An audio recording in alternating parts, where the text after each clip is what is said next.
Ini ya hasil kesepakatan yang kalian tuliskan tadi. Saya bacakan singkat ya. Ada yang menuliskan menghormati guru. Setuju semua? Setuju.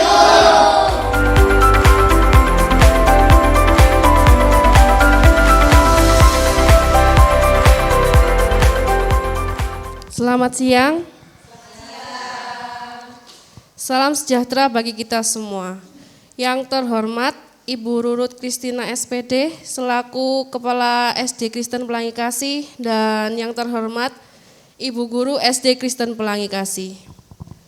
Pertama-tama, marilah kita panjatkan puja dan puji syukur kepada Tuhan Yang Maha Esa sehingga kita bisa berkumpul pada kegiatan diseminasi berbagi pemahaman dan pengalaman dalam menerapkan budaya positif di SD Kristen Pelangi Kasih tahun 2022 pada hari ini dalam keadaan sehat. Agar kegiatan ini berjalan dengan lancar dan kita mendapatkan ilmu yang bermanfaat, kegiatan ini akan diawali dengan doa yang dipimpin oleh Miss Reni Sinta Yudarini, SPD KMM. Kepada Miss Reni kami persilahkan.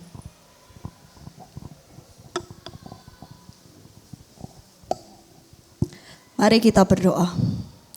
Tuhan, kami bersyukur buat siang hari ini kalau kami boleh berkumpul bersama di tempat ini.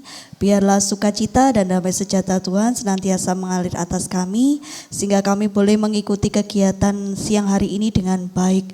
Kami juga menyerahkan Tuhan jalannya kegiatan berbagi pemahaman dan pengalaman ini ke dalam tangan Tuhan. Biarlah hikmat Tuhan turun atas kami sehingga kami boleh mengerti dan boleh mengambil bagian kami dengan baik. Kalaupun siang hari ini ada kelemahan tubuh di dalam diri kami, biarlah kami percaya Tuhan, Engkau yang menyembuhkan, Engkau yang memulihkan sehingga kami boleh melaksanakan kegiatan ini dengan maksimal. Kami menyerahkan doa kami ke dalam tangan Tuhan. Hanya di dalam nama Tuhan Yesus kami berdoa dan mengucap syukur. Amin.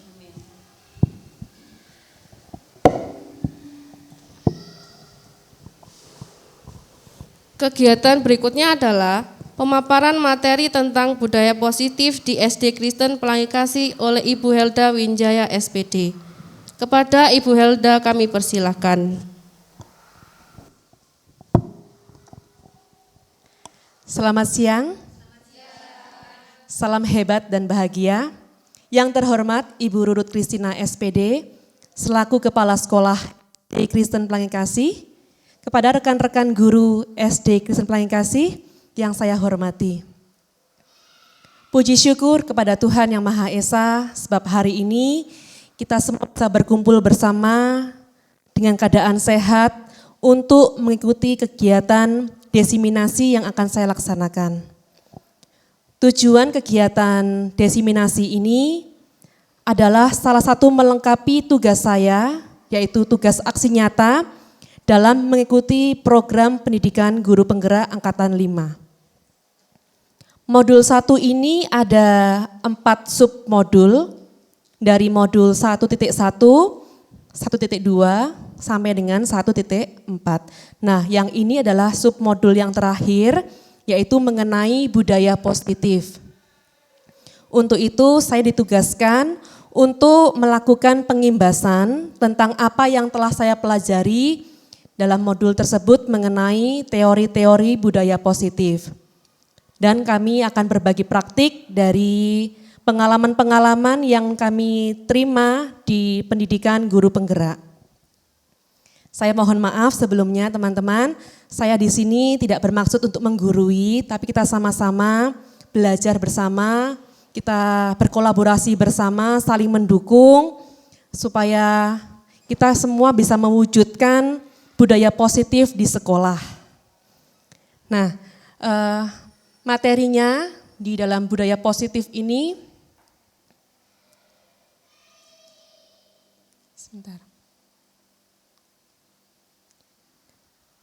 yaitu perubahan paradigma, disiplin positif, nilai kebajikan, kebutuhan dasar manusia, motivasi perilaku manusia, posisi kontrol restitusi, dan keyakinan kelas. Kemudian yang terakhir adalah segitiga restitusi. Kita sebelum masuk ke materi, teman-teman kita belajar dulu mulai dari diri ya. Yang pertama ini, apa pentingnya menciptakan suasana positif di lingkungan sekolah? Menurut teman-teman, apakah penting menerapkan atau menciptakan suasana positif ini di sekolah? Penting ya. Nah yang kedua, sebagai seorang pendidik, bagaimana Anda dapat menciptakan suasana positif di lingkungan sekolah selama ini? Jadi teman-teman untuk menerapkan atau menciptakan suasana positif di sekolah atau di kelas, supaya anak-anak ini bisa belajar dengan nyaman, dengan senang, itu teman-teman lakukannya apa saja? Kegiatannya apa saja yang bisa menciptakan perasaan positif? Ada yang bisa bantu untuk menjawab? Ya.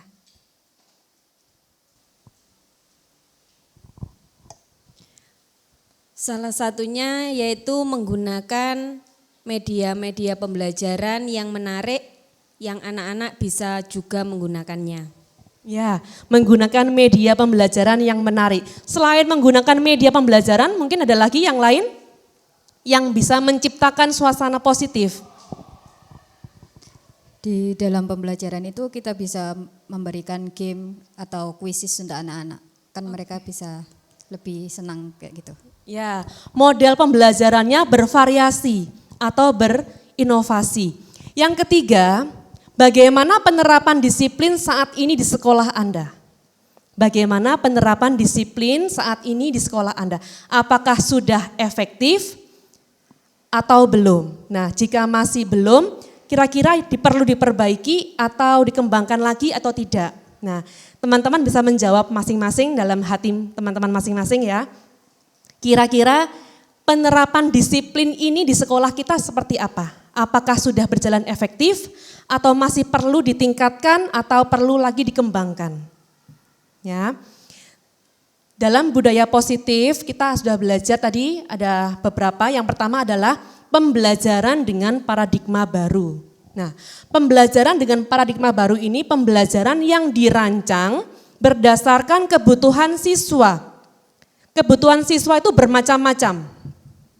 Bisa dikatakan berdiferensiasi sesuai dengan tahap perkembangannya maupun gaya belajarnya untuk mewujudkan profil pelajar Pancasila. Pasti kita sekolah penggerak tidak asing dengan kata-kata profil pelajar Pancasila. Ada berapa dimensi teman-teman? 6 ya, ada 6 dimensi. Kita lebih meringkasnya dengan 4BKM. Ada 4B, kemudian ada K dan M. Yang pertama apa teman-teman? Beriman dan bertakwa kepada Tuhan Yang Maha Esa serta Iya. berakhlak mulia. Ya, beriman. Kemudian yang kedua? Berkebinekaan global. Berkebinekaan global. Yang ketiga? Bergotong royong. Yang keempat? Berpikir kritis. Yang kelima? Kreatif. Kemudian? Mandiri. Ya. Kemudian kalau teman-teman mendengar sebuah kata disiplin, menurut teman-teman ini seperti apa? Disiplin. Ada yang bisa bantu jawab? Silakan. Menurut teman-teman, disiplin ini apakah sesuatu hal yang menyenangkan atau sesuatu yang tidak menyenangkan atau apa? Menurut teman-teman kata disiplin itu apa? Bagaimana? Ya. Disiplin itu artinya melakukan dengan tepat.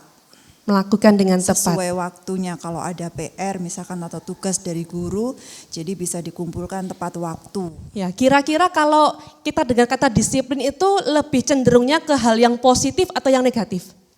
Menyenangkan atau tidak menyenangkan? Untuk anak-anak, kira-kira kata disiplin. Untuk anak-anak mungkin ya ada 2 kemungkinan ya. Ada yang menyenangkan kalau mereka memang dari rumah sudah terbiasa disiplin, akan menjadi menyenangkan. Tapi kalau untuk anak-anak yang mungkin di rumah mereka dalam lingkungan keluarga yang mungkin dari orang tuanya kurang disiplin, ya mungkin tidak menyenangkan bagi si anak atau siswa. Ya, setuju semua ya teman-teman ya. Kata disiplin ini kadangkala punya arti yang menyenangkan, ada kala juga kadangkala artinya itu kurang menyenangkan. Nah, disiplin sendiri dalam Kamus Besar Bahasa Indonesia adalah sebuah kepatuhan atau ketaatan kepada sebuah tata tertib. Ya. Dalam pengertian disiplin tersebut ada dua kata kunci, yaitu taat yang berarti patuh, yang kedua aturan. Kita sering dengar disiplin hampir disamaratakan dengan sebuah aturan, ya, atau tata tertib.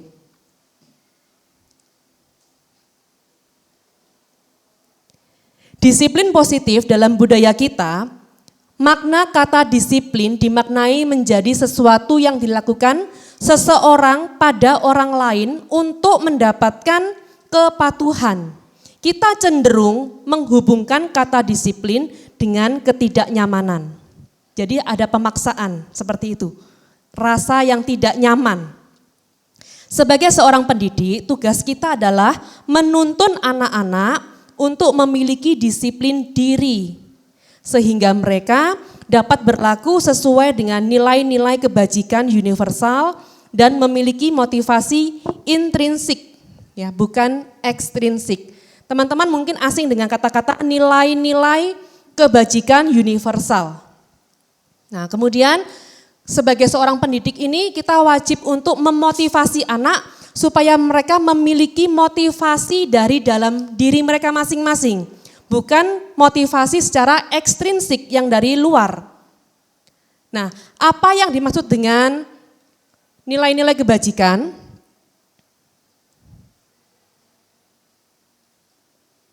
Nilai-nilai kebajikan yang disepakati bersama itu lepas dari suku bangsa, agama, bahasa maupun latar belakangnya. Nilai-nilai kebajikan ini sebuah payung besar dari sebuah sikap atau perilaku kita. Nilai-nilai kebajikan ini merupakan fondasi ya dalam kita berperilaku. Nilai-nilai kebajikan adalah sifat-sifat positif manusia yang merupakan tujuan mulia yang ingin dicapai setiap individu. Untuk lebih jelasnya kita akan lihat beberapa contoh nilai-nilai dari kebajikan. Di sini yang pertama adalah, kalau teman-teman lihat ya, nilai-nilai kebajikan itu ada nilai profil pelajar Pancasila, kemudian ada primary years program, ada 9 pilar karakter dan sebagainya. Ini adalah nilai-nilai kebajikan yang ditanamkan dalam diri siswa. Kalau yang profil pelajar Pancasila kan semua teman-teman tahu ya, tadi ada 6 dimensi. Kemudian yang primary years program ini contohnya untuk yang sikap muridnya ini memiliki rasa toleransi, kemudian rasa hormat, integritas, mandiri, menghargai dan sebagainya. Kemudian juga ada lagi di sini tentang proyek nilai-nilai kebajikan. Anak-anak diharapkan untuk memiliki rasa peduli, rajin, keberanian, santun, kreatif, percaya diri, kedamaian, keteguhan hati. Masih banyak sekali macam-macamnya tentang nilai-nilai kebajikan. Nah, tentunya dalam seorang guru dalam membimbing atau menuntun anak-anak untuk memiliki nilai-nilai kebajikan, itu tidak lepas bahwa setiap anak punya sebuah kebutuhan. Kebutuhan sendiri, kebutuhan dasar manusia itu ada 5 teman-teman.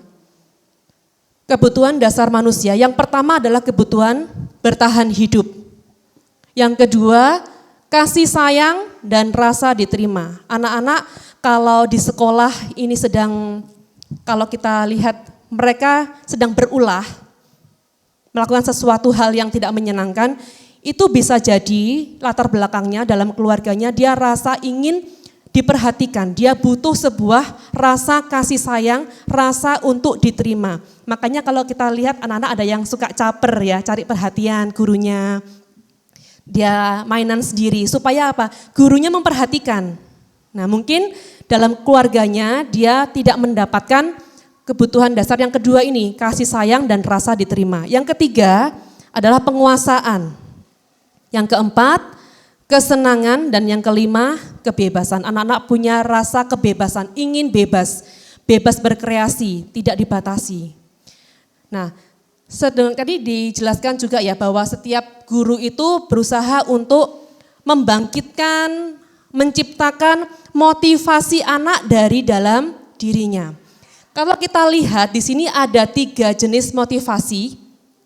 Kenapa anak-anak itu melakukan sebuah disiplin, melakukan atau mentaati peraturan. Yang pertama, itu karena menghindari ketidaknyamanan atau hukuman. Mereka cenderung melakukan sebuah ketaatan itu untuk menghindari hukuman. Nah, kemudian yang kedua, mereka melakukannya karena sebuah imbalan atau penghargaan dari orang lain. Yang ketiga, karena mereka sadar tentang nilai-nilai kebajikan dari diri sendiri. Nah, teman-teman bisa lihat menghindari ketidaknyamanan atau hukuman, kemudian mendapatkan imbalan. Kira-kira yang intrinsik ini yang mana teman-teman? Yang dari dalam diri itu yang mana? Yang pertama, kedua, atau yang ketiga? Yang ketiga. Nah, yang pertama dan yang kedua itu adalah motivasi dari ekstrinsik atau eksternal, dari luar. Mereka melakukan sebuah ketaatan, melakukan peraturan karena menghindari hukuman yang pertama. Dan yang kedua adalah ingin mendapatkan sebuah imbalan atau penghargaan, pujian dari orang lain. Yang pertama, menghindari hukuman ini merupakan motivasi tingkat terendah. Orang melakukannya karena dia lihat kalau nanti saya tidak lakukan ini, saya akan dihukum. Jadi dia terpaksa melakukannya karena dia takut dihukum. Yang kedua, karena dia, nanti aku akan dapat hadiah ini kalau saya melakukan. Jadi dia melakukannya karena sebuah penghargaan atau imbalan yang dia sudah inginkan. Nah, yang ketiga adalah motivasi dari dalam diri tentang nilai-nilai kebajikan. Mereka sadar, saya harus lakukan ini karena saya sadar bahwa saya harus menjadi pribadi yang lebih baik. Sebagai guru pendidik, kita hendaknya memotivasi anak itu sampai mereka memunculkan motivasi dari dalam diri mereka masing-masing. Bukan karena penghargaan atau karena hukuman. Nah, hukuman merupakan sebuah identitas gagal. Ya, identitas gagal. Karena anak-anak melaksanakannya karena takut hukuman, anak-anak akan menyembunyikan kesalahan. Mereka akan pandai menutupi kesalahan. Kemudian mencoba mengontrol anak dengan penguatan negatif. Kemudian mereka terpaksa melakukannya. Jadi ini sebuah ketidaknyamanan bagi anak-anak. Itu merupakan identitas gagal, teman-teman. Dan yang kedua, konsekuensi dan restitusi itu yang diharapkan. Teman-teman bisa tahu ya, hukuman dengan konsekuensi itu sama atau beda, teman-teman? Hukuman dan konsekuensi. Ya, ini seringkali miskonsepsi antara hukuman dengan konsekuensi. Kalau hukuman itu secara langsung, kalau anaknya datang terlambat atau melakukan sebuah pelanggaran, itu gurunya langsung menghukum. Nah, itu namanya hukuman secara langsung. Gurunya nyuruh apa? Suruh lari, suruh apa? Nah, biasanya dalam cenderungnya fisik seperti itu. Kemudian kalau konsekuensi ini sudah disepakati bersama, sama dengan muridnya. Yang ketiga yang diharapkan adalah kita memiliki namanya restitusi. Ternyata teman-teman bahwa hukuman itu tidak hanya membuat identitas gagal, ternyata ada lagi. Penghargaan juga membuat identitas kita menjadi gagal. Judulnya di sini ada dihukum oleh penghargaan. Kalau kita lihat anak-anak melakukan karena kepengen sesuatu, karena imbalan, ternyata kita sebagai guru memberikan penghargaan atau kita sebagai orang tua yang memiliki anak di rumah, kalau dia melakukan sebuah ketaatan, kita beri penghargaan terus-menerus, itu ternyata juga ada efek tidak baiknya, teman-teman. pengaruh pada jangka pendek dan berpengaruh pada jangka panjang. Kita bisa lihat contohnya di sini. Ini konsep disiplin dengan identitas gagal. Yang pertama dihukum tadi karena ada hukuman, yang kedua karena penghargaan. Ternyata sebuah penghargaan itu bisa membuat identitas kita menjadi gagal.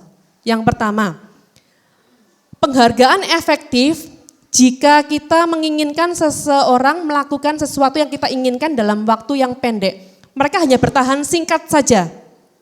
Mereka melakukannya karena mereka akan mendapatkan poin, akan mendapatkan hadiah, akan terima pujian. Wah, kamu hebat, kamu baik. Itu hanya bersifat sementara. Kemudian ada lagi contoh yang kedua. Penghargaan itu tidak efektif ya.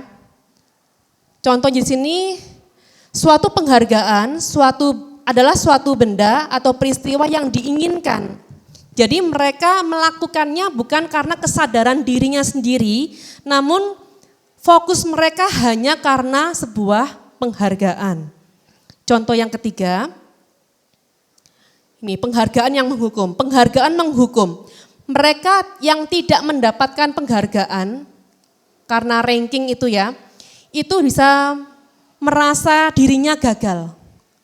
Dia sudah belajar, sudah capek-capek, rajin seperti itu. Ternyata dia tidak mendapatkan penghargaan yang dia inginkan. Itu juga merasa dirinya akan rasa bersalah, rasa dihukum. Seperti itu teman-teman.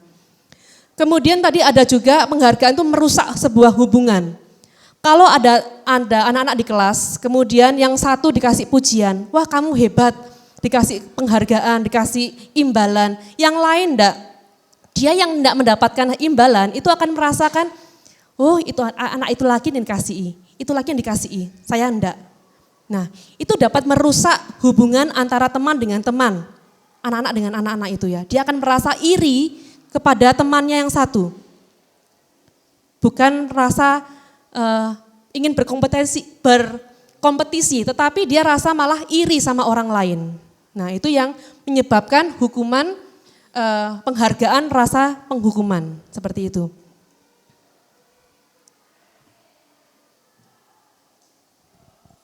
Ya, kemudian tadi kita dengar ya ada kata restitusi. Sebelumnya kita akan dekat lagi, lebih mengenal lagi apa yang dimaksud dengan restitusi. Restitusi adalah sebuah proses menciptakan kondisi bagi murid untuk memperbaiki kesalahan mereka. Jadi sebuah proses supaya anak-anak itu bisa memperbaiki kesalahan sehingga mereka bisa kembali kepada kelompok dengan karakter yang lebih kuat. Restitusi juga merupakan proses kolaboratif yang mengajarkan murid untuk mencari sebuah solusi atas masalah yang mereka hadapi sendiri. Untuk membantu murid berpikir tentang orang seperti apa yang akan mereka inginkan. Dan bagaimana mereka harus memperlakukan orang lain. Ini namanya restitusi.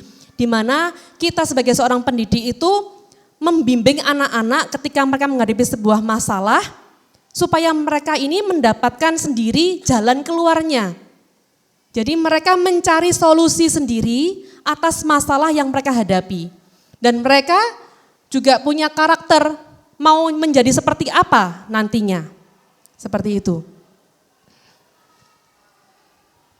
Ciri-cirinya pendekatan restitusi adalah yang pertama, bukan untuk menebus sebuah kesalahan, namun mereka belajar dari sebuah kesalahan. Yang kedua, memperbaiki hubungan. Yang ketiga, ini adalah sebuah tawaran, bukan sebuah paksaan. Yang keempat, menuntun untuk melihat ke dalam diri mereka masing-masing. Kemudian mencari kebutuhan dasar yang mendasari tindakan. Fokus pada sebuah karakter dan bukan tindakan. Ini menguatkan dan fokusnya kepada sebuah solusi. Sebelum kita lanjut, kita akan melakukan sebuah permainan ya teman-teman. Nanti saya minta 2 teman maju ke depan, kita akan belajar yang ini.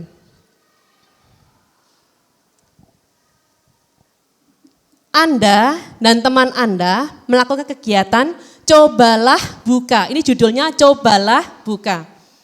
Nanti ada satu orang di sini yang memerankan sebagai A dan satu lagi menjadi yang B. Yang A tugasnya adalah mengepalkan salah satu tangan dan seolah-olah dalam tangan kita ini ada sebuah benda yang berharga sekali. Benda yang sangat berharga. Kemudian teman yang B ini dengan upayanya, dengan caranya seperti apa, bisa dengan cara membujuk, menghardik, memaksa, mengintimidasi, memarahi, menggoda, bahkan dikasih uang, ya, supaya teman yang A ini mau membuka tangannya. Nah, terserah nanti apakah yang A ini mau membuka dengan dibujuk-bujuk sama si B, ataukah si A ini tidak mau membuka, terserah si A-nya ya. Saya minta coba Miss Ratna sama Miss Dian, silakan maju ke depan. Coba ya. Miss Dian sebagai pemeran yang A, kemudian Miss Ratna sebagai yang B. Bisa geser sebelah sini? Nah, coba Miss Dian ini mengepalkan salah satu tangannya. Miss Tata di depannya. Ya. Dibujuk, dirayu, dikasih uang, bagaimana terserah. Yang penting Miss Dian ini seolah-olah ini di dalamnya ada benda yang berharga. Miss Ratna ini kepo ya, kepingin tahu di dalamnya ada apa, bagaimana caranya, apakah Miss Dian ini berhasil membuka tangannya atau mempertahankan harta bendanya. Silakan Miss Ratna. Miss Dian, bawa apa tuh? Mau lihat dong? Mau lihat dong? Ayolah, dikit aja. Miss Dian, nanti tak antar pulang sudah. Oh enggak mau, Miss Diannya enggak mau.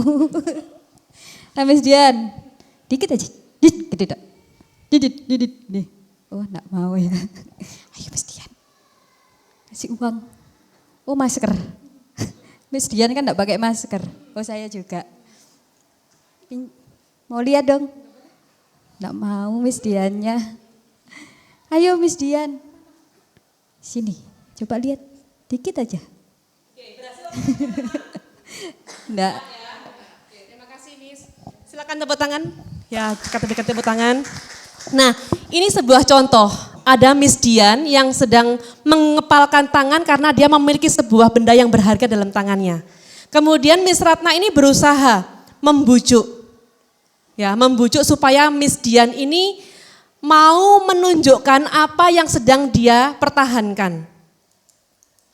Kira-kira menurut teman-teman, yang memegang kontrol ini siapa? Apakah Miss Dian atau Miss Ratna? Siapa yang bisa bantu jawab? Ya, Miss Poni silakan. Menurut saya Miss Ratna. Miss Ratna. Iya. Yang posisi kontrol ini yang si A atau yang si B, Miss Ratna atau Miss Dian, yang posisi kontrol, yang memegang sebuah kendali. Kira-kira yang mana? Yang Miss Diannya atau Miss Ratna? Pemegang kendali. Menurut saya Miss Ratna. Miss Ratna. Ya. Oke. Alasannya apa, Miss?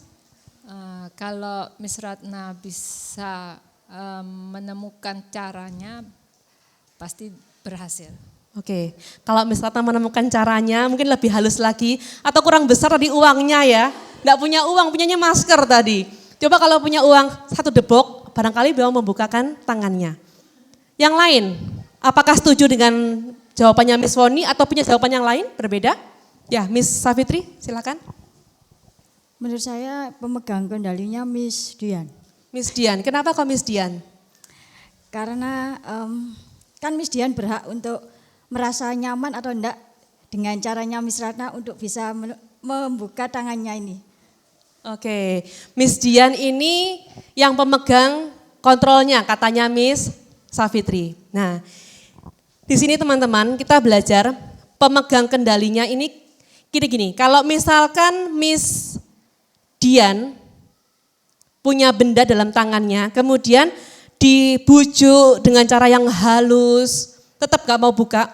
Kalau dipaksa, tangannya dipaksa dibuka, kira-kira Miss Dian akan semakin menutup, apa semakin dibuka?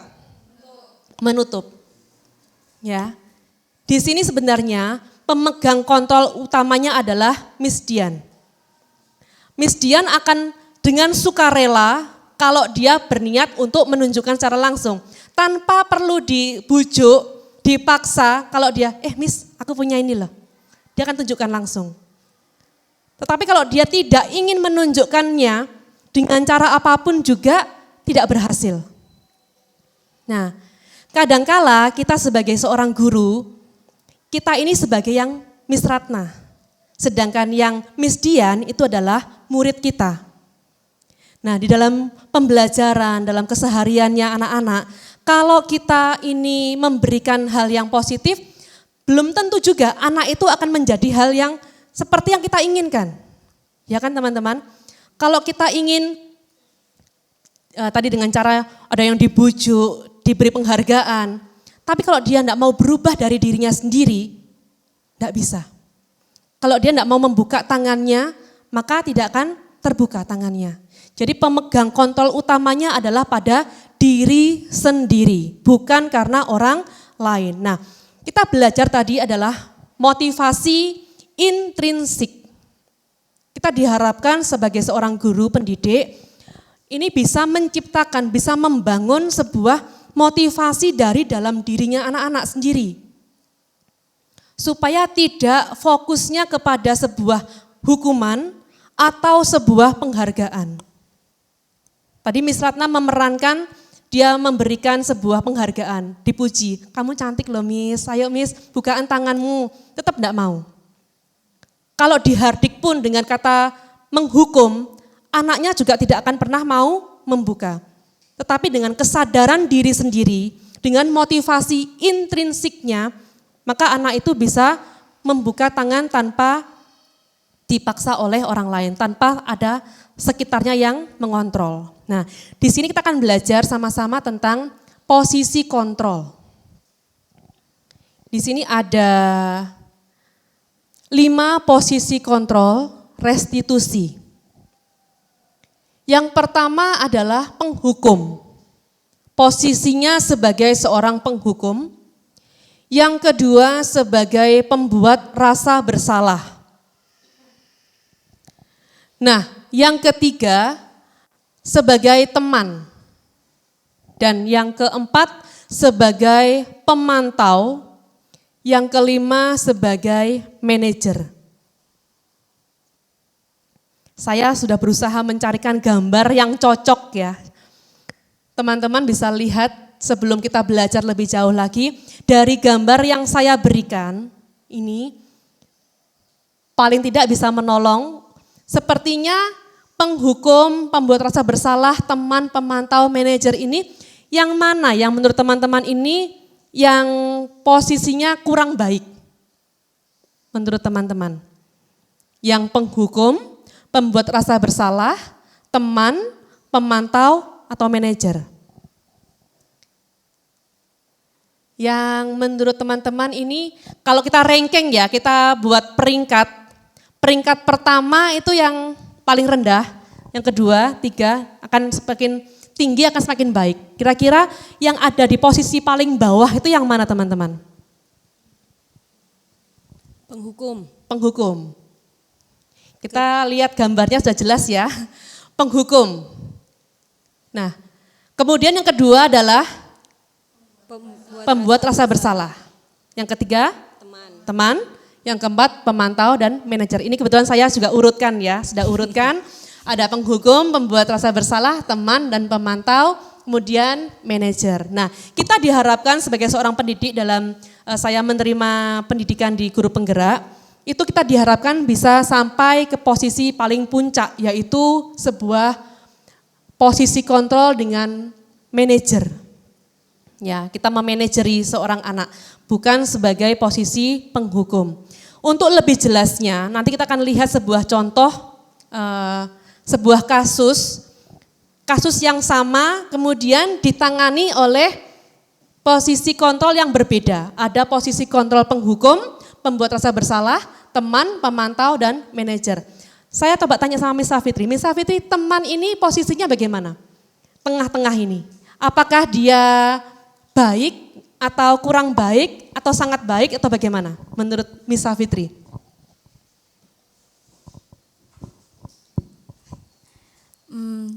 Karena posisinya di tengah-tengah, ya Tengah-tengah. iya. Ya. Ya, bisa jadi baik, bisa jadi enggak baik. Oke, ya. Saya setuju dengan jawabannya Miss Safitri ya. Posisi di tengah-tengah ini ya kadangkala menjadi posisi yang baik, kadangkala juga posisi yang kurang baik. Kita lihat sebuah contoh dengan kasus yang sama, yaitu ada seorang anak yang terlambat datang ke sekolah. Ini kasusnya semua sama ya. Dan diselesaikan dengan posisi kontrol yang berbeda. Ada yang penghukum, pembuat rasa bersalah, teman, pemantau, dan manajer. Kasusnya ada seorang anak yang datang terlambat. Nah, kalau seorang penghukum, nadanya ini suaranya tinggi. Kemudian dengan bahasa tubuhnya matanya melotot. Nah, kemudian dengan jari yang menunjuk atau menghardik. Kasusnya ini anaknya sudah sering terlambat teman-teman. Kemarin terlambat, hari ini terlambat lagi. Jangan-jangan besok terlambat lagi. Nah, kalau posisi penghukum gini, kalau saya tirukan bahasanya ya. Kemarin terlambat, sekarang terlambat lagi. Selalu datang terlambat. Kapan kamu bisa datang tepat waktu? Jadi ini posisi penghukum.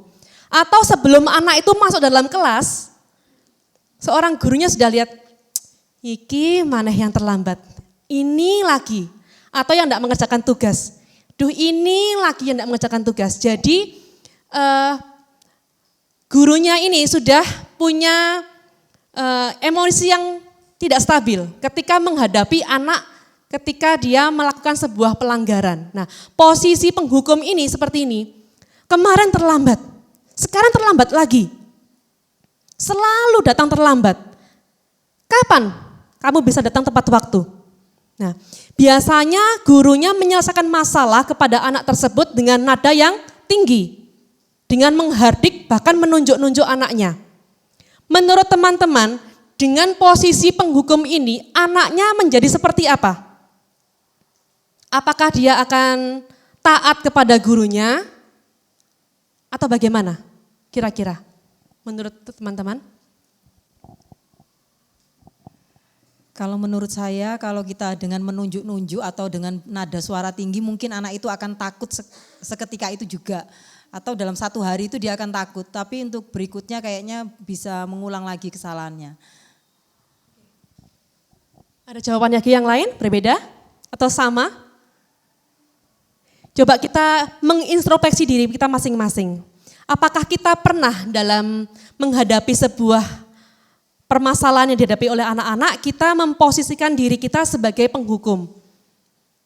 Mungkin kalau anak ini tidak pernah melakukan sebuah kesalahan, satu kali kita masih bisa dengan nada yang rendah, yang halus. Tapi kalau anak ini memang pembuat onar, memang pembuat masalah misalkan. Apakah kita bisa dengan nada yang rendah, kalau posisi penghukum? Ya, kita bisa menjawab pribadi lepas pribadi ya teman-teman. Ini yang kedua, pembuat rasa bersalah. Ini bedanya seperti ini. Nada suaranya memelas, halus, sedih. Kemudian bahasa tubuhnya merapat pada anak dan lesu. Kamu ini gimana sih? Kemarin lo terlambat, sekarang kok terlambat lagi sih? Miss lo kecewa loh kamu. Ya, itu contohnya. Adi, kamu ini bagaimana ya? Kamu kan sudah berjanji loh sama Miss, sama ibu, tidak akan terlambat lagi. Kamu kenapa ya senang sekali mengecewakan ibu ini? Ibu benar-benar kecewa loh sama kamu. Sepertinya halus ya teman-teman ya. Bahasanya halus gitu ya, memelas. Ternyata ini membuat anak merasa tidak nyaman. Dia rasa mengecewakan orang lain. Nah, ini posisi juga yang masih kurang tepat. Posisi kontrol yang kurang tepat. Tadi yang pertama teman-teman, ini. Kalau kita menggunakan posisi yang penghukum, itu hasilnya anaknya akan semakin memberontak kalau yang menghukum. Dia akan takut seketika, kayak ciut hatinya ya karena dia dibentak. Kemudian tapi dia akan punya rasa dendam. Bahkan dia rasa enggak suka kepada guru tersebut yang menghukum. Dan itu akan terbawa dalam waktu yang lama. Mungkin teman-teman akan masih ingat dengan guru di SD teman-teman masing-masing yang pernah melakukan sebuah penghukum ya, menghukum teman-teman, kemudian teman-teman masih ingat sampai dengan sekarang. Nah, jadi untuk posisi penghukum ini hasilnya kepada siswa dia akan terekam dalam jangka waktu yang lama. Dan anaknya tidak akan semakin baik tetapi dia akan menjadi anak yang pemberontak. Dia akan menyalahkan orang lain. Nah, mama sih terlalu lama, akhirnya aku terlambat. Menyalahkan orang lain, tetapi dia tidak sadar akan kesalahannya sendiri. Itu dengan posisi penghukum. Kemudian kaitannya ya dengan dampaknya yang kepada murid, itu muridnya akan mengulangi kesalahan yang sama. Mungkin sekarang dia bertobat, ya, datangnya tepat waktu, besok masih oke, besok lusa bisa jadi anak-anak ini akan kembali mengulang kesalahan yang sama. Sedangkan pembuat rasa bersalah, itu hasilnya dia akan gampang menyembunyikan perasaannya. Dia akan membuat atau gampang menyangkal atau berbohong. Ya, karena dia sungkan atau dia rasa aku kok suka mengecewakan orang lain. Jadi dia rasa minder, tidak akan percaya diri, dia akan rasa tertuduh. Itu yang dampak negatif yang dirasakan oleh anak-anak. Dia akan merasa gagal. Kok gini salah, selalu salah. Nah, dia akan merasa bahwa dirinya ini tidak percaya diri lagi. Dia akan merasa gagal. Dia rasa tidak berharga, dia rasa suka mengecewakan orang lain, jadi dia tidak akan berbuat lebih baik lagi karena dia takut mengerjakan sesuatu, karena takut salah, takut mengecewakan orang lain. Kemudian yang berikutnya, posisi kontrolnya adalah posisi teman, yang tengah-tengah tadi ya. Nada suaranya ramah, akrab, suka bercanda sama muridnya. Bahasa tubuhnya ini merapat pada murid, mata dan senyum, suka senyum sama muridnya. Dengan kasus yang sama ya. Adi, ayolah. Bagaimana sih kamu ini? Kemarin udah janji sama bapak loh, kamu gak terlambat lagi. Kok sekarang terlambat lagi? Sambil tersenyum. Kemudian, ya wes lah, gak apa-apa, silakan duduk. Duduk kembali. Nah, menurut teman-teman, apakah posisi kontrol sebagai seorang teman ini akan memperbaiki karakter anak? Dengan cara penyampaian seperti itu tadi? Tidak selalu ya. Kadangkala dengan posisi seperti ini, anaknya akan taat kepada guru yang bersangkutan. Karena dia rasa akrab dengan gurunya, enak sama gurunya itu. Jadi dia hanya taat menaati semua peraturan kalau yang ngajar guru si A itu. Tetapi sama guru si B belum tentu. Dia akan rasa, wes salah enggak apa-apa, wong itu loh misnya temanku. Gitu. Jadi dia rasa seperti teman, jadi salah enggak masalah, salah enggak apa-apa. Nah, ternyata punya dampak yang negatif juga teman-teman. Dia akan merasa tergantung kepada orang lain. Ya, tergantung kepada guru yang tadi memberikan rasa nyaman kepada dia, sehingga dia tidak akan berubah menjadi lebih baik, tapi karena dia rasa oh, yang ini aja sudah kasih karunia, nggak disalahi, nggak dihukum gitu loh ya. Jadi dia rasa santai dengan gurunya, seperti itu. Yang keempat itu adalah pemantau. Posisi pemantau. Nada suaranya datar, bahasa tubuhnya agak sedikit formal. Adi, tahu enggak jam berapa mulainya sekolah itu? Nanti anaknya kan jawab sendiri, ya Pak, jam 7. Misalkan, kamu terlambat 15 menit loh. Kira-kira apa? Kamu sudah tahu konsekuensinya? Seperti itu. Kemudian, paham Pak, saya harus tinggal kelas. Kemudian nanti istirahat, saya akan mengerjakan tugas. Yang ketinggalan saya akan tanya kepada teman-teman saya. Ya, benar.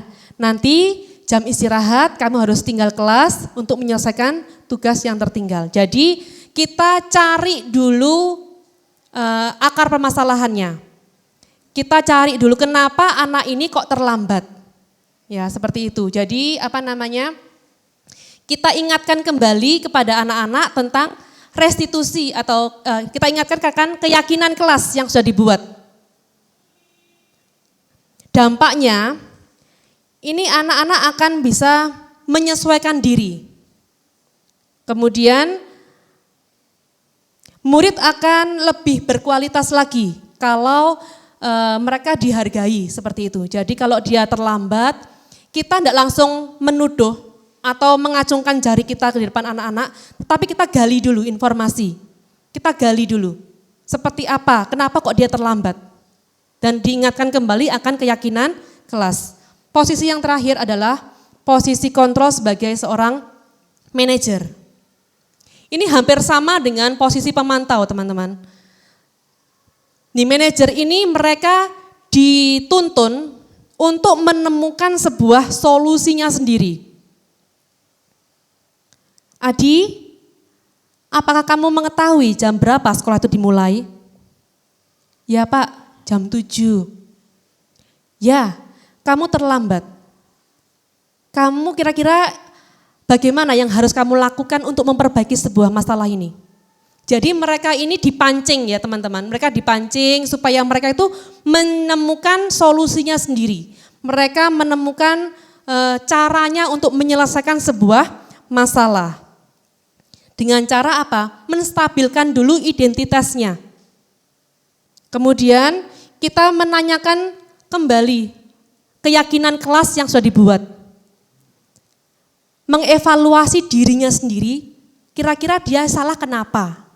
Jadi dicari informasinya dulu, digali informasinya dulu, supaya mereka menemukan sebuah masalah, sebuah solusi untuk menyelesaikan sebuah masalah yang mereka hadapi. Nah, tentang keyakinan kelas teman-teman, kemarin ini saya sudah sebelumnya di tahun ajaran baru, saya sudah buat namanya peraturan kelas atau kesepakatan kelas bersama dengan murid-murid saya. Nah, ternyata di sini ada lagi yang namanya keyakinan kelas. Keyakinan kelas itu hampir sama dengan kesepakatan kelas, tetapi berbeda, teman-teman. Jadi ya 11-12 gitu ya, hampir mirip tetapi berbeda. Kira-kira dari soal seperti ini, mengapa kita memiliki peraturan tentang menggunakan helm pada saat mengendarai kendaraan roda 2? Kira-kira kenapa kok kita harus pakai helm? Kalau kita mengendarai sebuah kendaraan bermotor atau yang naik mobil harus pakai seatbeltnya gitu ya. Kenapa kita harus taat? Kira-kira keyakinan apa yang kita miliki? Kalau kita menggunakan helm saat mengendarai kendaraan. Ada yang bisa jawab? Supaya apa kira-kira? Ya, Miss Fitri. Kalau kita memakai helm saat mengendarai kendaraan roda 2 atau motor, ya tujuannya mungkin untuk meminimalkan cedera atau sesuatu terjadi, jeleknya kalau terjadi kecelakaan tidak sampai fatal gitu. Oke, untuk melindungi diri sendiri ya. Bukan karena ada polisi, bukan ya. Nah, inilah teman-teman keyakinan yang dimiliki. Kita menggunakan helm bukan karena ada polisi di sana. Takut kita dikena tilang nanti. Tetapi kita harus punya keyakinan dalam diri kita bahwa keselamatan itu penting. Kita menggunakan helm untuk keselamatan, bukan karena ada polisi, karena ada peraturan seperti itu. Bisa dipahami ya teman-teman ya. Yang kedua, mengapa kita memiliki peraturan tentang penggunaan masker dan mencuci tangan setiap saat? Kira-kira untuk apa? Menjaga apa? Kesehatan, ya. Ini semua dilakukan karena kita sadar diri bahwa kesehatan itu penting. Kesehatan itu mahal. Bukan karena disuruh sama pemerintah untuk menggunakan masker. Nah, ini yang namanya keyakinan. Beberapa waktu yang lalu saya sudah buat kesepakatan kelas dengan murid-murid saya dan kami menyimpulkan kembali yaitu membuat namanya kesepakatan kelas, keyakinan kelas ya. Dari kesepakatan kelas yang kita sudah buat, kita menyimpulkan menjadi sebuah keyakinan kelas. Kesepakatan yang mereka buat itu ya, kalau mau masuk kelas harus ketok pintu dulu. Kemudian mereka harus bilang permisi. Kemudian kalau mau keluar juga dia izin dulu kepada gurunya. Kalau mengerjakan tugas harus tepat waktu. Itu namanya kesepakatan kelas atau peraturan kelas. Nah, dari yang mereka sudah kumpulkan semua, kita ringkas lagi, kita diskusikan bersama, berkolaborasi dengan murid-murid saya. Ini kita buat namanya keyakinan kelas. Jadi kita simpulkan seperti ini contohnya. Selalu bersikap positif. Kemudian senantiasa menjadi diri terbaik. Kalau mereka punya keyakinan harus menjadi diri yang terbaik, maka mereka akan mengumpulkan tugas tepat waktu. Kemudian bersikap positif, maka dia tidak akan pernah mengejek temannya, karena dia belajar untuk menjadi positif. Kemudian percaya dan menghormati orang lain serta barang miliknya. Kalau dia yakin bisa menghormati orang lain, maka dia tidak akan pernah merusak barang temannya.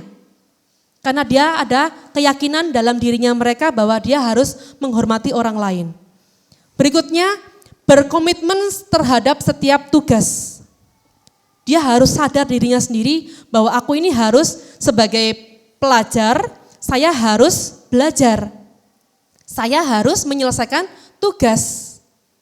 Nah, kalau mereka yakin akan tentang ini, komitmen tentang mengumpulkan tugas tepat waktu, maka tidak ada anak lagi yang mengumpulkan tugasnya besok lusa lagi, itu enggak ya. Jadi mereka akan konsisten. Ada tugas dikerjakan langsung dikumpulkan, seperti itu. Jadi mereka akan sadar akan dirinya sendiri.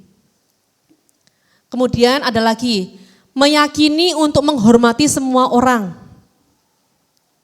Tidak ngomong kotor, tidak ngelamak sama orang tua, selalu memberikan senyum kepada guru yang ketika dia bertemu dengan gurunya, itu menghargai. Itu namanya keyakinan. Ya, keyakinan yang diambil dari kesepakatan kelas bersama. Seperti contohnya yang tadi itu ya, bahwa kita menggunakan helm bukan karena ada peraturan bahwa setiap pengendara wajib menggunakan helm. Bukan karena ada razia polisi.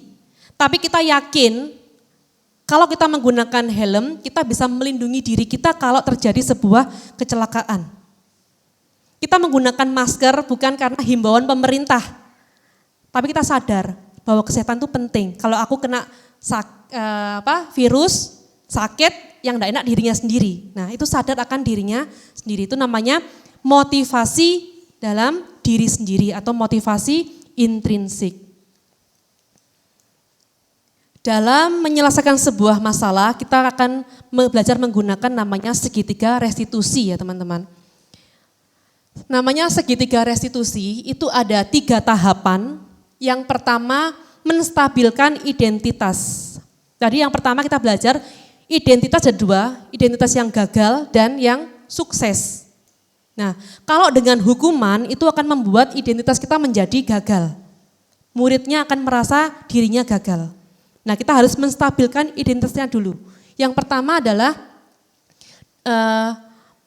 kita dengan mengajak anak-anak itu ngomong bahwa setiap orang itu pasti pernah berbuat sebuah kesalahan. Bukan cuma kamu kok yang melakukan sebuah kesalahan, Miss juga pernah. Nah, itu menstabilkan identitas bahwa setiap orang itu pernah melakukan sebuah kesalahan. Setelah mereka sadar akan itu, kita naik tingkat lagi namanya validasi tindakan yang salah. Kita mencari atau menggali informasi tentang sebuah alasan mengapa anak itu melakukan sebuah pelanggaran. Bisa jadi karena 5 kebutuhan dasarnya tidak terpenuhi. Karena dia ingin diperhatikan, rasa diterima, akhirnya dia membuat sebuah masalah. Atau alasannya itu karena waktu terlambat tadi itu karena orang tuanya bannya kempes di jalan. Nah, kita harus mencari alasan-alasan kenapa anak itu melakukan sebuah pelanggaran. Ini yang namanya validasi tindakan yang salah. Sebelum kita memutuskan akan sesuatu. Kalau yang tadi kita belajar tentang penghukum, itu enggak cari namanya solusi, enggak cari alasannya. Mungkin karena dia sudah terbiasa melakukan terlambat, terbiasa tidak kumpulkan PR, kita kalau dengar dia menyebutkan sebuah alasan, kita tidak akan dengar lagi teman-teman. Nah itu salah teman-teman. Kemarin bilangnya karena ini ya, lupa, besok lupa lagi. Nah jadi alasan yang mereka buat itu sudah kita tidak pertimbangkan lagi, nah itu salah. Di sini kita belajar untuk menggali informasi dan alasannya terlebih dahulu, baru kita bisa menyimpulkan tindakan apa yang harus kita lakukan, kita buat. Dan yang ketiga adalah menanyakan keyakinan, diingatkan kembali tentang keyakinan yang sudah kita buat, tadi keyakinan kelas, yang sudah kita sepakati bersama-sama, kalian ini mau jadi orang yang seperti apa. Nah, ini namanya penyelesaian masalah menggunakan segitiga restitusi. Di sini saya sudah melakukan sebuah aksi nyata yang saya sudah lakukan, yaitu menerapkan segitiga restitusi. Teman-teman bisa lihat contoh yang saya berikan. Ini ada 2 kasus ya teman-teman. Yang pertama, kasusnya dia tidak mengumpulkan tugas. Dia sudah mengerjakan tugas tapi tidak dikumpulkan. Kemudian besoknya lagi lupa lagi tidak dibawa. Nah di sini saya akan menunjukkan contohnya. Teman-teman bisa simak ya yang ini. Selamat pagi Devan. Ya. Pagi ini Devan tahu nggak dipanggil juga kenapa? Lupa mengerjakan? Kita sebagai manusia itu memang ada kekurangannya, ya. Semua orang pasti pernah melakukan sebuah kesalahan, termasuk Hilda pun juga pernah berbuat salah. Lupa itu sudah seringkali dialami oleh kebanyakan orang. Hilda pernah lupa, Devan juga pernah lupa, Devan pernah lupa. Nah, kira-kira menurut Devan, alasannya kenapa kok Devan tidak mengumpulkan tugas tepat waktu? Lupa. Bisa mengumpulkan tugas tepat waktu, kira-kira apa saja yang dilakukan? Menulis agenda, menulis agendanya supaya tidak lupa, terus mengerjakan waktu pulang sekolah mengerjakan. Kemudian apa lagi supaya tidak lupa? Setelah dikerjakan?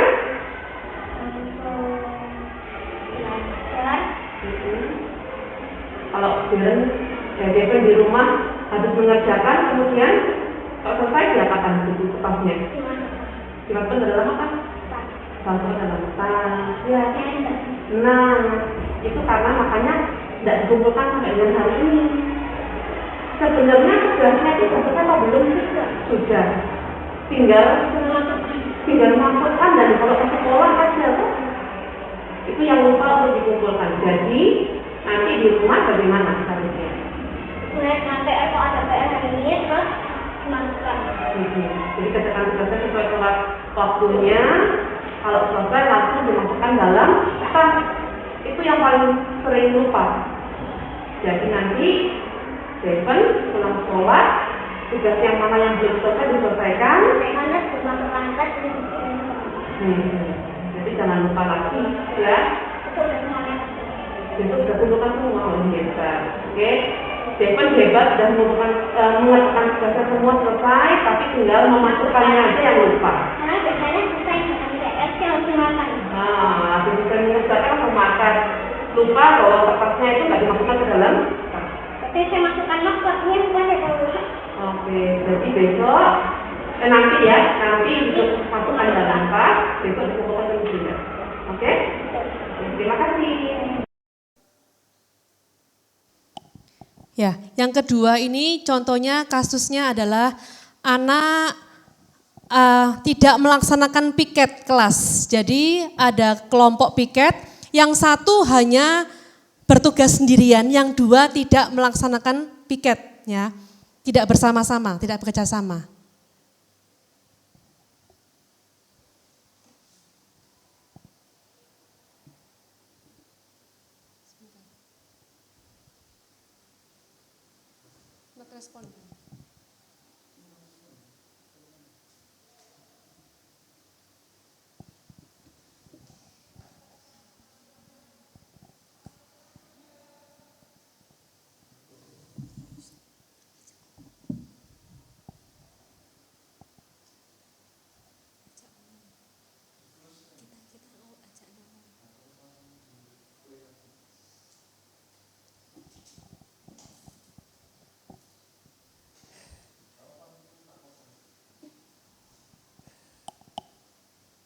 Oke, masih gangguan ya teman-teman.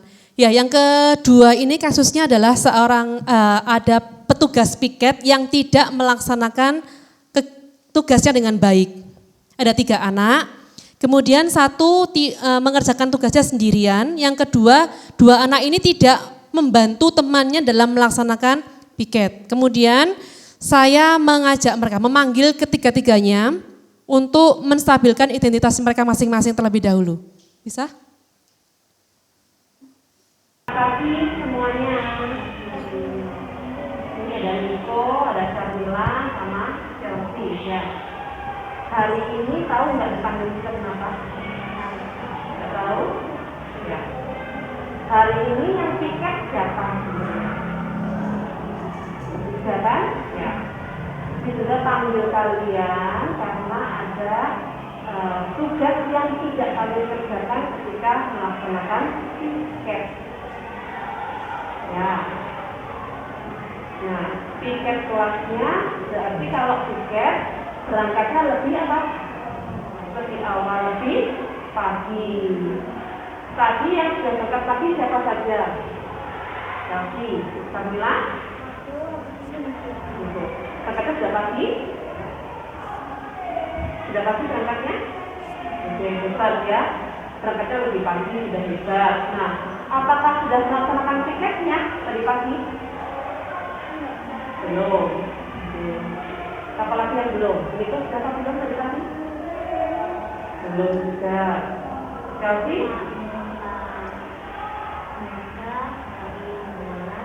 Oke, sudah beberapa melaksanakan tugasnya ya, buka jendela, kemudian sudah atur bangkunya, sudah bagus.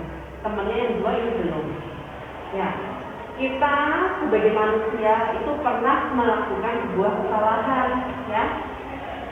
Nah, kalau tugas piket itu sebaiknya dikerjakannya sendiri-sendiri bersama, ya. Namanya piket berarti harus gotong royong sesuai dengan profil wadah Pancasila yang berkolaborasi atau bergotong royong. Jadi harus melaksanakan piketnya secara gotong royong. Nah, kira-kira menurut kalian sudah melaksanakan apa belum? Belum. Ya, itu sudah belum kan? Ya.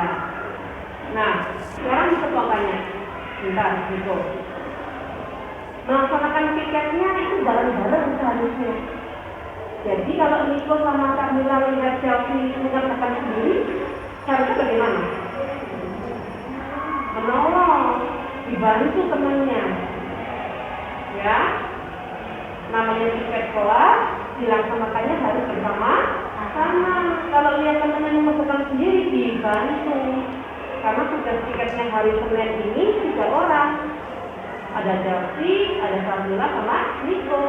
Jadi kalau temannya sudah mengerjakan tiket, yang lain tidak boleh cuma melihat saja. Harusnya bagaimana? Membantu, ya. Nah, jadi mulai hari ini kalau tiket harus bersama-sama. Berangkatnya lebih pagi kalau hari setiap paginya, pulangnya lebih terakhir ya, karena melaksanakan tiket.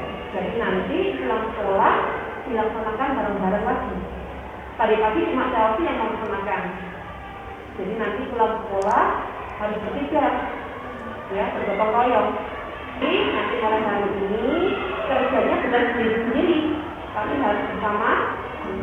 Nanti pulang sekolah berarti kan pemilik tindakan. Bisa? Oke, kembali ke tempatnya. Oke, ya ini penerapan segitiga restitusi dengan 2 kasus yang berbeda. Nah, ini sudah di terakhir ya teman-teman, ini slide terakhir. Sebelum kita mengakhiri pertemuan kita pada siang hari ini, mari kita berefleksi diri sendiri kita. Dari pemahaman yang saya sudah sampaikan tadi, paparkan tadi tentang disiplin positif, kemudian motivasi intrinsik dan ekstrinsik, kemudian juga ada 5 kebutuhan dasar manusia, juga ada 5 posisi kontrol. Apakah ada teman-teman yang ingin bertanya atau ingin berbagi pemahaman atau berbagi sedikit tentang, oh aku mau cerita Miss, gitu. Silakan teman-teman, ada yang mau berbagi atau mau bertanya, silakan.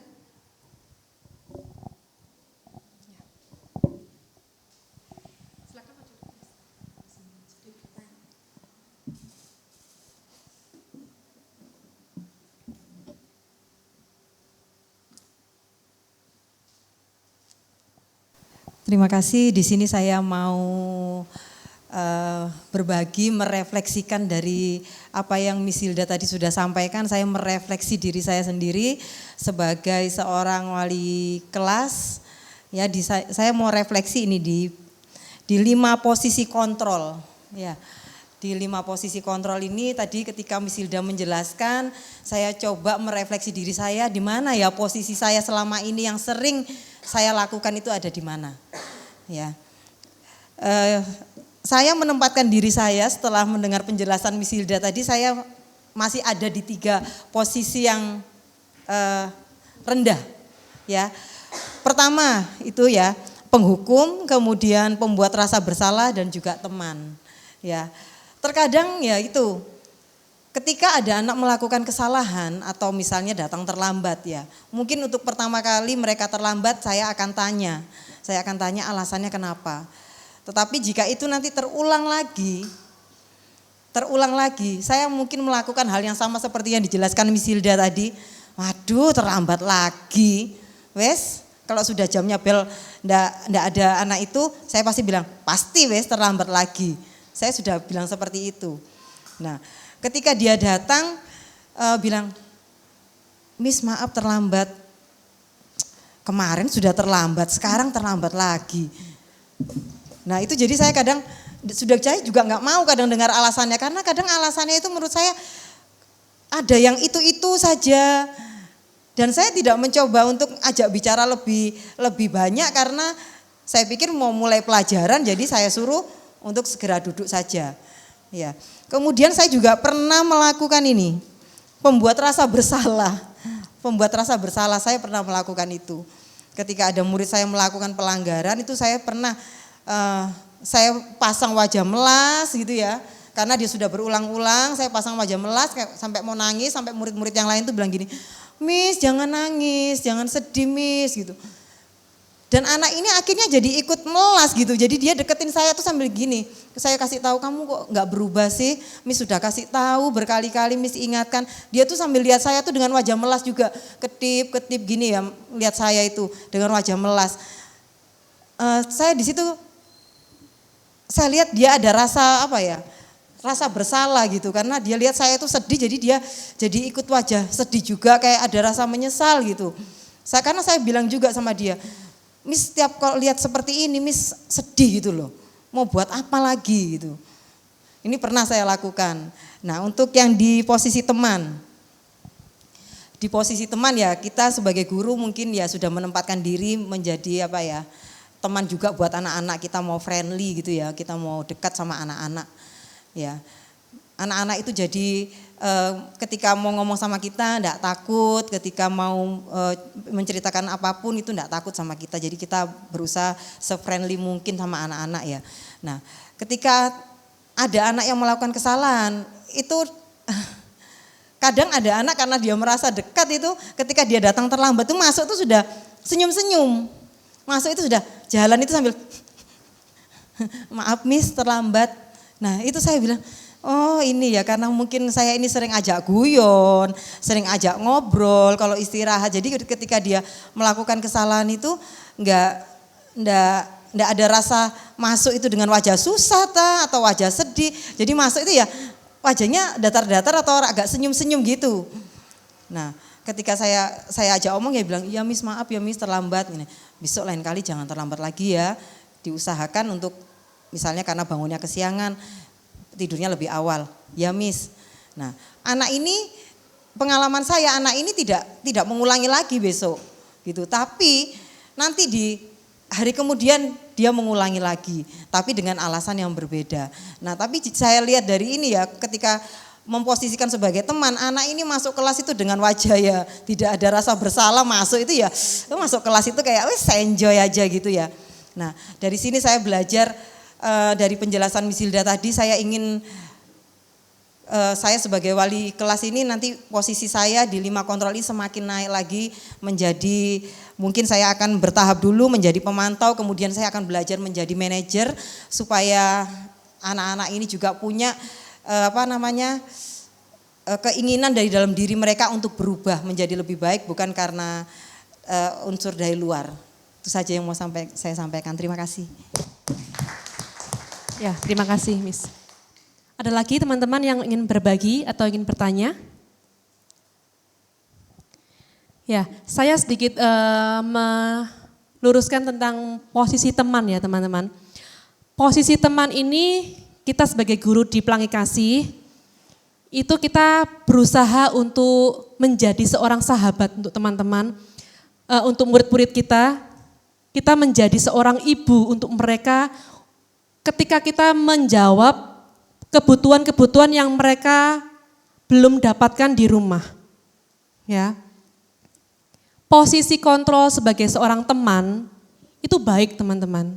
Tetapi dalam penerapan ketika mereka melanggar sebuah disiplin itu ada bedanya. Ya, jadi sedikit ada bedanya. Kalau kita sehari-hari kita harus friendly memangannya sama anak-anak, kita harus enjoy dengan anak-anak, kita menjalin hubungan yang baik dengan anak-anak. Tetapi ketika mereka melanggar sebuah kesalahan, melanggar tata tertib, kita tidak melonggarkan sebuah hukuman atau konsekuensinya, ya, tetap disamakan. Jadi tidak ada istimewa karena mereka dekat dengan kita, seperti itu. Jadi supaya anak-anak tidak salah dalam menilai, oh guru ini teman saya, seperti itu. Jadi ada batasannya ketika mereka melanggar sebuah tata tertib, itu kita tetap harus memposisikan mereka itu sama dengan anak-anak yang lain. Jangan diistimewakan seperti itu ya. Tetap kita sebagai posisinya teman itu tetap menjalin hubungan yang baik dengan anak-anak. Jadi 3, 4, 5 tadi posisi teman, kemudian pemantau dan manajer yang kita harapkan kalau kita merefleksikan diri kita masih dalam posisi yang paling rendah atau penghukum yang tidak mau mendengarkan alasan-alasan mereka, kita berubah. Kemudian kita menjawab 5 kebutuhan dasar dari anak-anak yang mungkin mereka belum pernah dapatkan di dalam rumah mereka masing-masing. Biarlah di sekolah kita ini bisa menjawab kebutuhan-kebutuhan mereka. Mungkin ini yang bisa saya sampaikan. Saya mohon maaf jika ada,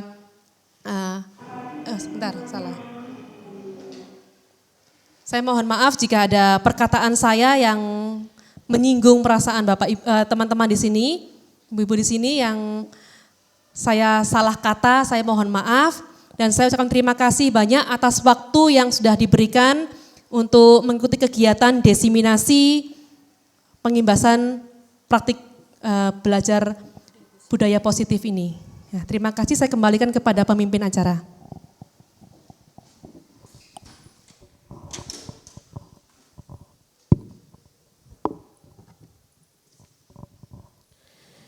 Usai sudah kegiatan desiminasi berbagi pemahaman dan pengalaman dalam menerapkan budaya positif di SD Kristen Pelangi Kasih.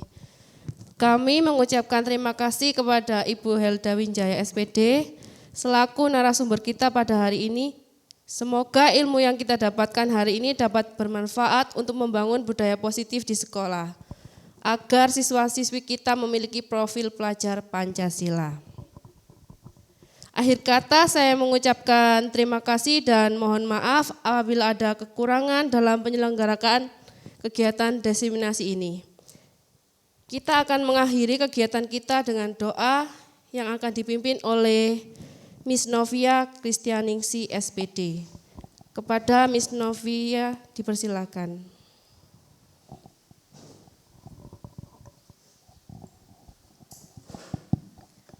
Mari teman-teman untuk menutup acara kita pada siang hari ini, kita tutup dalam doa.